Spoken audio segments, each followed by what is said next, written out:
stuff right off my laptop. Good. So,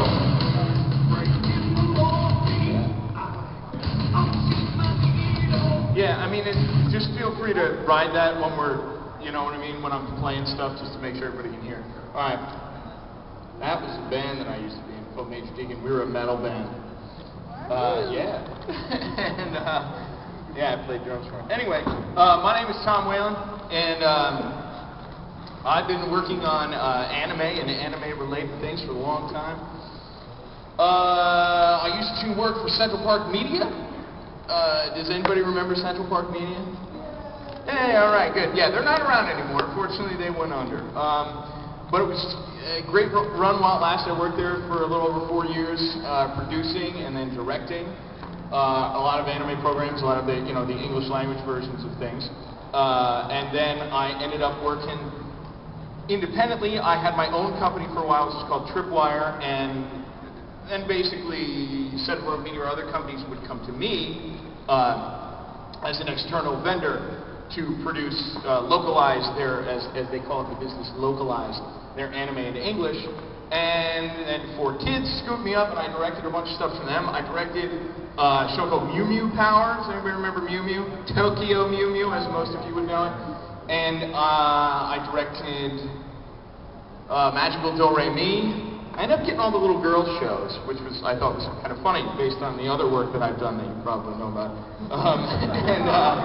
I also directed, like, I was also like the pinch hitter, so whenever they were short-staffed somewhere, so I directed like some Winx Club and G.I. Joe and even a little bit of One Piece and things, you know. And then for the last 3.5 years, I've been directing Pokemon. And I am actually the longest tenured director on that show. I think I've directed more episodes than anybody else now that I've, you know, we're into season 14.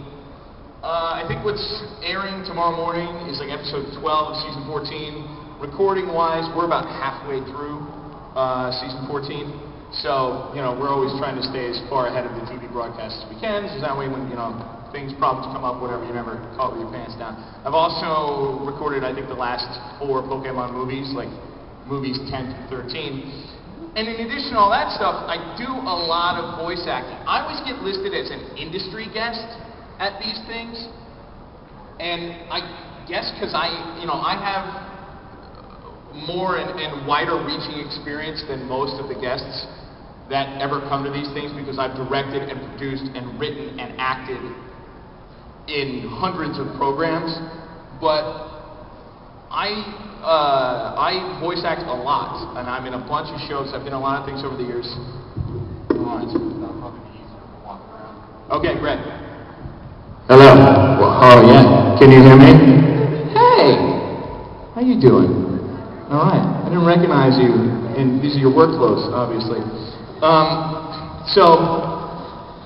Anyway, so I'm also an actor in a lot of things. I've been an actor and stuff for years. Some of my more prominent roles, I played Storm Shadow in G.I. Joe. I was Jammerhead in Ninja Turtles. Yeah, I've been in all of the Yu-Gi-Ohs, and I'm most recently in Yu-Gi-Oh! 5Ds. I was Nervin in the first season, and then I was Crow, and I'm still Crow, and I'm also Lester. So if anyone watches the show, Lester is the weird little creepy girly kid who's like a bad guy.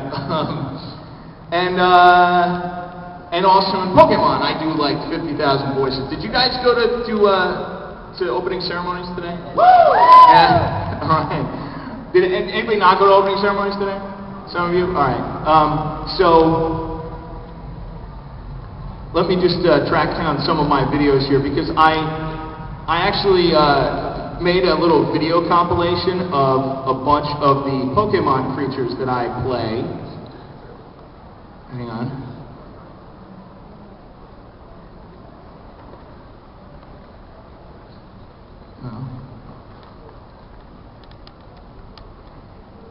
So basically, I'm going to talk about myself and what I do, and then you guys can hit me with questions, and you know, we can chat. Also, I mean, and the thing is, you know, I know this being the anime convention and all that, but honestly, most of my work outside of Pokemon is non-anime related stuff, and I'll get into that, and I'll actually show you a bunch of stuff that I work on or have worked on.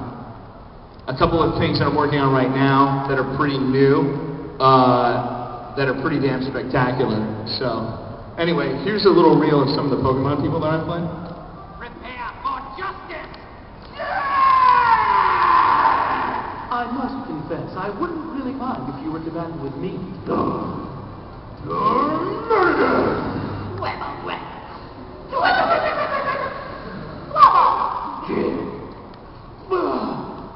At least my hair's okay. Flynn! Huh?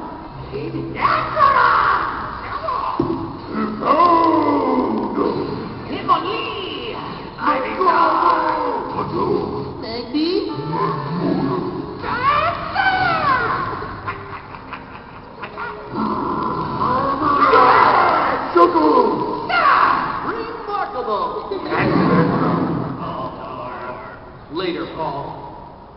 So there he goes. There's like a little smattering of Pokemon things that I played. I play a lot of creatures, as you can see, and there's other ones that I played, I guess, that I just couldn't find video for. And the Sukizo guy, the little remarkable dude, like I wasn't originally him, but as soon as that part became available, I'm like, oh, I gotta do this one, because he's so funny. But anyway, so yeah, so I keep pretty busy in this industry, but outside of the anime stuff, especially in New York City, which is where I'm from, this is where I do my work, there's not a lot of anime. There isn't. Outside of like the big anime being Pokemon and Yu-Gi-Oh!, there really isn't much happening. There hasn't been for years, because as most of you might know, the anime market's been kind of shrinking in this country, which is unfortunate, but you know, there it is. But there's a lot of other work to be had, and a lot of it is really strange and weird stuff, especially, I mean, if you want to make a living in this business, you need to diversify, you need to do a lot of different things. One of the things that I do every week is I do ESL. Does anybody know what ESL is? English as a second language. I do. So, there are, like, countless people all over the world that are learning to speak English from me, which I kind of think is funny. But ESL is basically, there's tons of ESL programs going on. I'm in a lot of them, and you go in there and pretty much you just have these conversations in slow motion. So it's like, hey, what time does the bus leave today?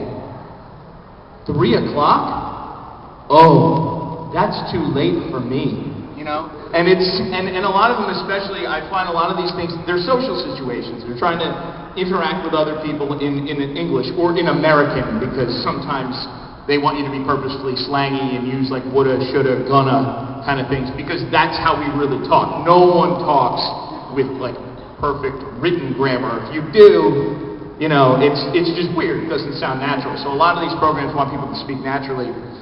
But so many of them are these awkward social situations, so I always end up getting these dudes striking out with women. So you end up reading these things, and it's like, hi, what kind of music do you like?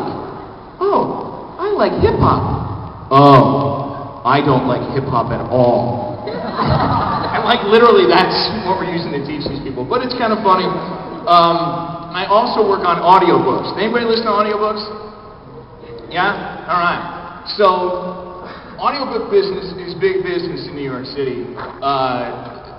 Anime stuff, a lot of stuff is happening in Dallas because of Funimation. There's stuff happening in LA. The stuff that happens in LA is a little more high-end in the sense that you get union productions and whatnot. And then there's, like I said, just a few things happening in New York, although those are arguably the most popular shows, aside from Dragon Ball Z.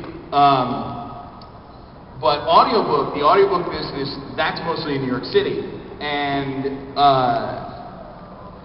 audiobook gigs are great because, you know, when you do, and especially come later on today, if anybody's interested in voice acting, becoming a voice actor, whatever, and I am not going to blow sunshine up your butt, okay? Like, a lot of actors are very much like, you know, follow your dreams, you can do whatever you want. And That's not true. If just really wanting to be a thing qualified you to be that thing, I would be on the Yankees. Okay? So there's more to it than that. And the life of a voice actor is not necessarily what you think it is. Because it's a great gig, but when you get a voice acting gig, you might work for like a half an hour, or an hour, or whatever, and especially if it's a non-union thing, the hourly rate is pretty strong, even if it's a union thing. And I'm not even talking about a foreign dub, because anime, that falls under the foreign dubbing contract, there's no money in that. But even if it's like a new original cartoon, you get a big fat day rate, but you'll work the one day. And then out of the whole series, maybe you work 10 times. So now what else are you going to do with the rest of your time? So it's not a full-time job. Nobody can make a living off playing like one character in one show, unless you're Bart Simpson, unless you've gotten yourself up to that point in a show that's that, well-known and has that kind of budget. So you find these other gigs. And doing audiobooks is great because, when you're doing a book, you're not in there for a half an hour or an hour. You're in there for a week. So, financially it can be a lot better. And if you're lucky, you can get a really cool book. I did a pretty cool book that came out at the end of the summer. I'm not sure if you can tell, but I'm kind of metal, as they say. I'm an old metalhead, so I got a call to narrate the autobiography of a guy named Dave Mustaine. Does anybody know who that is? Megadeth, right. Dave Mustaine is the founding member of Megadeth and was also one of the founders of Metallica, and until they kicked him out before they became famous. And now he's just an angry dude. But this is one of my favorite gigs that I ever got, because I went in and because I get called to go in and audition for stuff all the time, whatever, and sometimes you book things and sometimes you don't. And even the best people in this business will not book more often than they book. But I got a call, I went into audition for a bunch of ESL and audiobook stuff and read a lot of children's book kind of stuff, some educational stuff, this, that, and the other. And I felt like it went really well. They seemed happy and all was good, and they knew me going into it, they had heard of me and I'd heard of them, and so it was cool, but I ended up not getting anything. And I didn't hear from them for, for a long time. It was 6-8 months went by, and then suddenly I get a phone call, and it's this woman, I just saw her yesterday, she's like, "Oh, hey, it's Paula, Tom, we got a book for you." I'm like, "What? Who?" And she's like, "Yeah, we got a book for you, blah, blah, blah." And she started to explain to me, she's like, "Well, there's this guy named Dave Mustaine," whatever, and I start laughing. She's like, "What?" And I'm like, I'm just trying to picture the casting session as they're sitting there going, "Who are we going to get to read this?" And then somebody's like, "Do you remember the long-haired guy, the heavy metal guy who came in here last year? Why don't you call him up?" And apparently what they did, the publishers Googled me, saw my picture, and they were like, "Hire him." And I got the job. So, and basically, you might want to crank this one up just because the audiobook stuff is kind of quiet, but here's a little sample from that, and it's full of profanity. James Hetfield, who used to be one of my best friends, as close as a brother, once observed with some incredulity that I must have been born with a horseshoe up my ass. That's how lucky I've been, how fortunate I am to be pulling breath after so many close calls. And I must acknowledge that on some level he's right. I have been lucky. I've been blessed. But here's the thing about having a horseshoe lodged in your rectum. It also hurts like hell. And you never forget it's there. Anyway, so it goes on and on. It's actually a really cool book. It's like a 12-hour thing. So basically it's like 12 finished hours. That's how long the book is, and that takes, if you're if you're reasonably experienced at this, you usually record about 2 to 1, so it takes took about 24 hours to record. But it was really cool, and apparently Mustaine really loved it and everything. And he's been in New York a couple of times, so I keep missing him. But